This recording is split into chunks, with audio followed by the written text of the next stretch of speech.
Gary DePaul with Unlabeled Leadership. Welcome to episode 116, More Outtakes. Enrique Rubio, Peter Popovich, Phyllis Millikan, Tim Brock, and Matt Donovan. Here's a shout out to listeners from the country Djibouti and listeners from Oaxaca, Mexico, Friesland, Netherlands, and Saarland, Germany. With that, let's get started. In episode 115, I shared some outtakes. These are recordings that occurred between the different parts of the episodes. What typically happens is, when we're done recording a part, sometimes the conversation just keeps going on. Other times, we end up talking about something unrelated to that particular segment of the episode. What you're about to hear are outtakes from 5 guests, 2 of which you heard in episode 115 if you heard that episode. Most are short, but they're very informative. Part 1, Enrique Rubio and the Disservice to Yourself. I don't think it's too much of a stretch to say Enrique is the thought leader for human resources in the 21st century. As the founder of Hacking HR, Enrique has done an incredible job curating all sorts of knowledge about human resources. He is interviewed on his podcast, which airs daily Monday to Friday, HR experts from a variety of areas. Some of his guests don't even come from HR, but what they have to say is highly relevant. So when Enrique shares advice or he shares an observation, it's something that I pay particular attention to just because of his unique perspective. Here's Enrique talking about one of the hardest things for us to do. The most challenging things in life for anybody is knowing what the right thing to do is and not doing it. Because if you don't know what the right thing to do is, that doesn't excuse you from not doing it, but it gives you a little bit more leeway than knowing what the right thing to do is and still not doing it. So if I have a vision of what I want to do and I know that that's the right thing for my life and I still intentionally choose to go on the path of least resistance that can take me in the opposite direction, I'm making a gigantic disservice probably to society, because society could benefit from me realizing my vision, but at the same time, I am making a huge disservice to myself. One disservice that we may not be able to grasp at the moment we're making that decision, but down the road, when we look back, we say, wow, I should have continued on the journey, even though it was going to be more difficult. I knew that was the right thing to do and I still didn't do it. And then you got to manage all the regrets in life, right? Yeah, anyway, ruminations here. Part 2, Peter Popovich and the Growth Accelerator. Peter Popovich is my go-to person for all things about emotional intelligence. He's one of the biggest champions for growth in helping people develop and build character. In my book, What the Heck is Leadership and Why Should I Care?, I actually have a quotation from Peter where I'm talking about IQ and EQ. And I'm going to read the paragraph, actually 2 paragraphs from the book. The first sort of sets the stage for it. Here it goes. IQ is an acronym for Intelligence Quotient, but some are unaware that EQ is an acronym for Emotional Quotient. Most refer to EQ as Emotional Intelligence. Expecting a creative answer, I asked Coach Sultan Peter Popovich for a simple way of thinking about EQ, and here's what he came up with. EQ is 2 bottles of rum, R-U-M capitalized. Recognize, understand, manage our emotions, the first bottle, and then recognize, understand, and manage the emotions of others, the second bottle. Rum squared increases our intelligence, options, and happiness. Now, when I think of rum, I think of emotional intelligence and Peter. Here's Peter talking about EQ as an accelerant. Everything that I'm saying, I believe with all my heart. Everything that I'm saying, I'm working on as best as I can. Meaning, I can say it and I can try to do it, but I have incredible growth opportunity for me and for all of us. And then this is one of the beauties about emotional intelligence. when you take one of those assessments, the first time I took an emotional intelligence assessment, I was feeling pretty good about myself until I got the results, until I shared the results with my wife and with a good friend. And I realized that I had so much more opportunity to grow. And this is why it's squared. It's an accelerator. Your intelligence is pretty well set. Your IQ is pretty well set. The accelerator, the optimizer, comes from the emotional piece. At least that's my belief, that when I am effectively managing my emotions and when I'm in tune with the emotions of the situation, the environment, the people in the room, I'm a heck of a lot more effective, and it's a heck of a lot more fun. Part 3, Phyllis Millikan and connecting with teammates and colleagues. Phyllis works for a company called SurePeople. SurePeople is an organization that offers a talent management and people analytics system, or platform as they like to say. Companies around the world use this platform to help their employees connect and strengthen how they engage with one another. Before I go on, I will say I don't have a relationship with SurePeople. I have no investments with them, so advocating for them or talking about their services doesn't benefit me in any way, but what I do know about SurePeople is they hire smart people. Phyllis is one of them. What you're about to hear from Phyllis is probably influenced by the SurePeople platform. Phyllis talks about how crucial it is to connect with people that you work with. Those who report to you, your colleagues, the people you report up to, and even with customers that they work with on a regular basis. Here I am starting the conversation. I just had this incredible realization, not intentionally throwing a plug for your company. The programming that you offer companies is a way to enable the people that work on teams to get to know one another.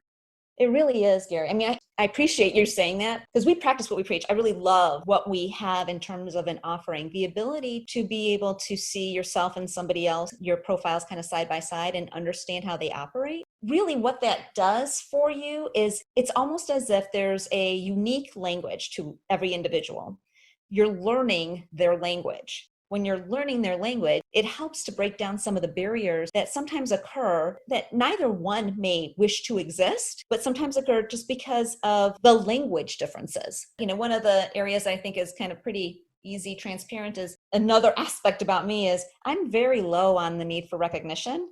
When I know that I'm low on the need of recognition and that it's a blind spot for me, I know I need to be aware that, hey, just because I'm low doesn't mean others are low. By having that information available to me, I can then go, oh, okay, you know what? Gary's higher on recognition. I need to be sure that I'm recognizing Gary. Or, you know what? Gary's like me and he doesn't need a whole lot of recognition. And for me personally, too much recognition starts to make me a little uncomfortable.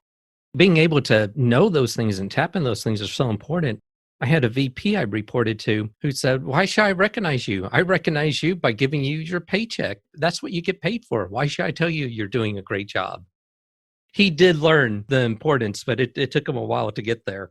Honestly, there are natural blind spots, and they're not going back to the earlier point, which is presume positive intent. Sometimes there's just a lack of awareness of the impact. Being more accepting of all of the differences and not putting a positive or negative label on anything. It's just there are differences. So how do we better come together? Better, establish that relationship, better communicate with how someone who might be programmed naturally differently than you are. Once you create that awareness, it's quite frankly, it is transformative. It's all about how you connect, and that enables you to collaborate and enables you to believe in other people, etc. Very transparently, I was called out on not recognizing enough.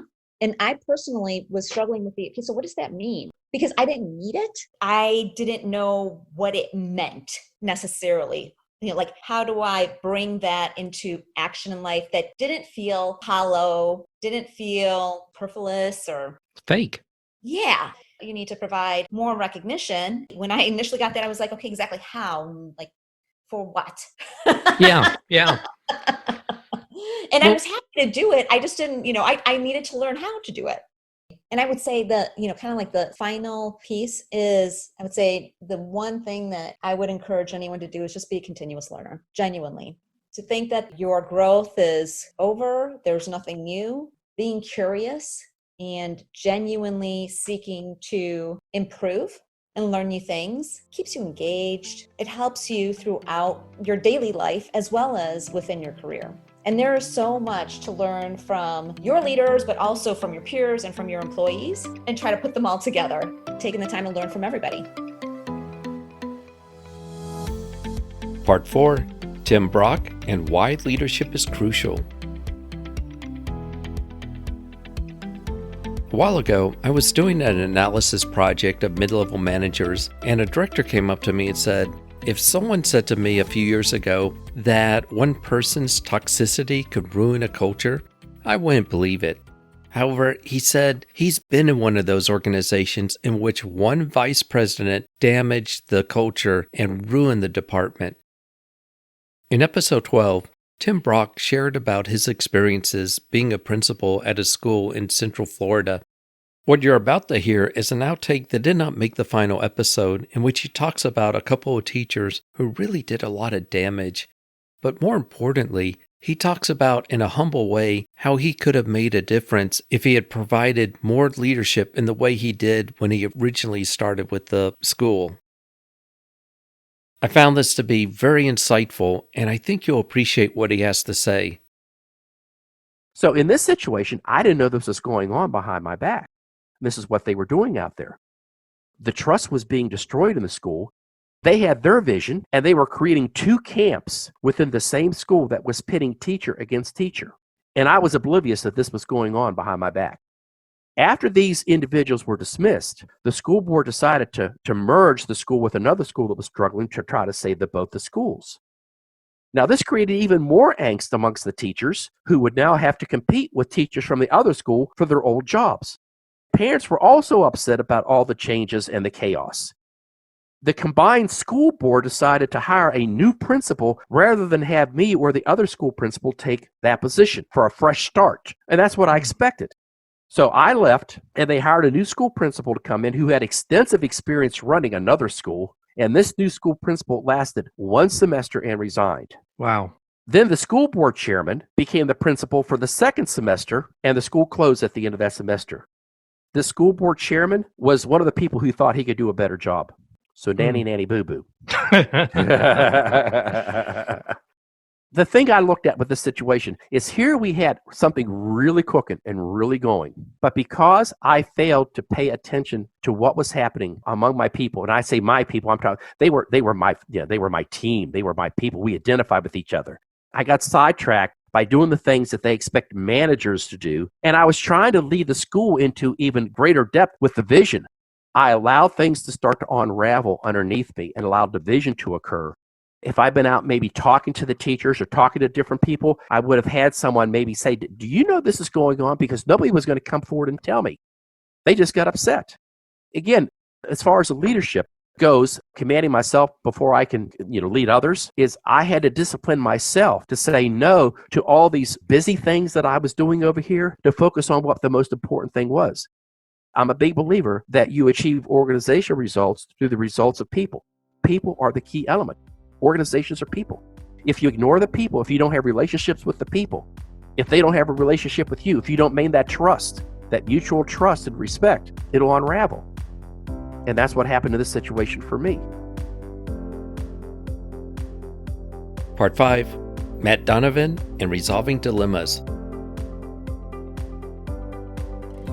In my book, The Most Effective and Responsible Clinical Training Techniques in Medicine, I talk a lot about dilemmas. These dilemmas are complex. It's struggling between being one or the other. And in this case, it was about control versus autonomy, following procedures versus innovating, using safe practices versus risky practices. The way you get over this dilemma, it doesn't become or, but it becomes and.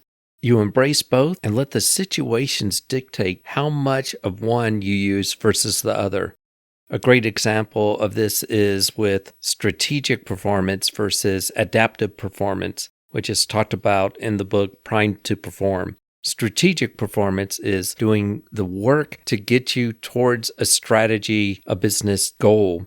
Adaptive performance is when you deviate from that particular strategy to overcome a situation or an anomaly that doesn't make sense if you kept doing the same strategy. What you're about to hear is Matt Donovan talking about such dilemmas. He begins by talking about having passion and a vision versus taking in data and being open to new directions. Here's Matt explaining this.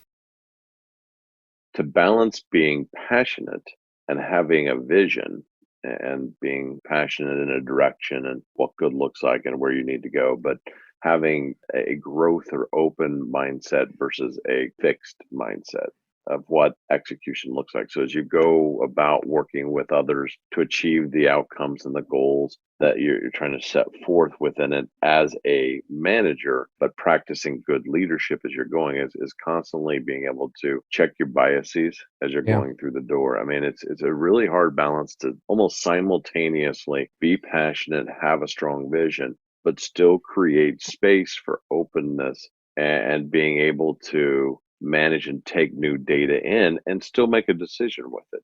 Sometimes the trap, folks, is that if you're constantly taking in new data, that can dilute your vision or challenge your ability to execute. If you're listening to everything and you've got over collaboration, you're not going to be able to execute well. And it is a difficult tension between the two. And as you're trying to execute and move forward and achieve outcomes and drive goals and all that, being able to stop, take time, listen, but then have the wisdom and the comfortability to be able to create space, force that new energy to come into it and be able to shape and change. And this is the difference, I think, between the concept of more fluid measures of what good looks like versus a strict rubric for an outcome. I think one other parallel that may work for certain folks from a business experience, if they've kind of gone through it, is the difference in an organization to make a shift from being product-centric to being customer-centric. And knowing that customer service can be a head fake in this one. If we think about leadership, we can come out and think about, as a leadership, here's my leadership style, and I come out and I'm very product centric. Here's what I'm going to push to you. And I need to get you to buy into it. I need to do that in my ability to influence and sell that product. That's selling, in a sense, selling the product. When you look at the customer centric, it's what do I know about my customers and how do I adjust in being able to connect and engage with them and being able to do differently based off of what I know. And I'm pulling in data. Based on that information, I'm changing the way that I think about what that experience for them will look like. But it starts from a very different point in that almost that product versus customer centric approach. Now, you can be very product centric and have a great customer, or I can have a great leadership experience, but am I really engaged with where they are needing to be, where they need to go? So as the environment changes, how well are you able to, you with the others, to evolve and adjust because you don't have that experience map that can said it'll stand more of a test of time for as the environment changes versus I had a fixed experience and mindset that we're kind of going through this and I put in place. So there are a couple of different ways to kind of think about it, but those are the tenets I kind of bring back into that to say we start our position from the other side of that leadership equation where it is, and you start to focus there. And we adjust the ways we kind of go through that but define those principles, what it wants to be, rather than just a fixed experience of your leadership product. One thing that you just said in there that got me thinking is starting where the people are at. You may have a team that you're working with or a group that you're working with. It's not cookie cutter in how you lead. You really need to find out where they're at in their development and build not only the experience you want them to get to, but the path to get there, because it'll be different depending on who you're working with. Where their journey starts, where they at, where do they need to go, what do they need to get out of outcomes? I mean, that's it. And helping people finding the right things that they need for them, where they're at. It opens up a whole nother world of being able to consistently evolve. Everybody you're working with is going to be different. It's more than just coming up with, I got 4 different approaches to leadership, and these type formats or modalities with it. It's really being more fluid. You're starting to get a much more systemic look towards leadership as a whole. The entire component is a full system. It's not just the pieces and the parts that you're pulling together around it, the tactics and the activities within it. It's more about starting the system where your end goal is with the individuals. My thanks to my guest for the outtakes.